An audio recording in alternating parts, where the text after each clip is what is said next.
We turn now to a big win for animal rights activists in Louisville. Pet stores in the city will no longer be able to sell cats or dogs from breeders. WDRB's Addie Shaney tells us about the changes those stores need to make if they want to stay open.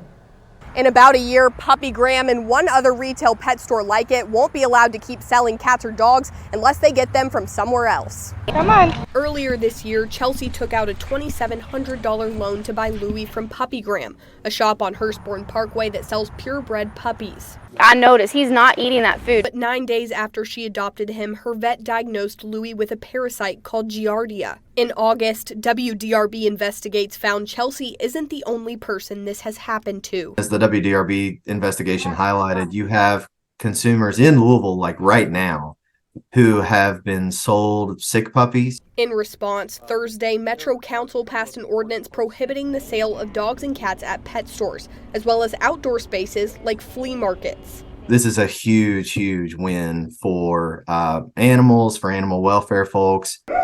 Todd Blevins is the Humane Society Kentucky State Director and helped write the ordinance. The goal?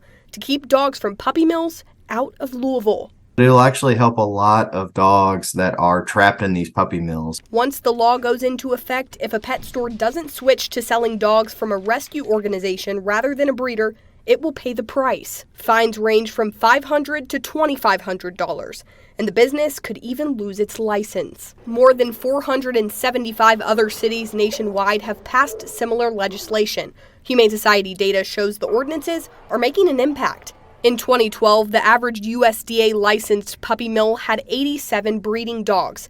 By 2022, that number went down to 57. Republican, Democrat, like all over the country have passed these kinds of laws because they work. We went inside both of the affected stores. They didn't want to talk on camera, but an employee at Puppy Graham told us they are extremely sad.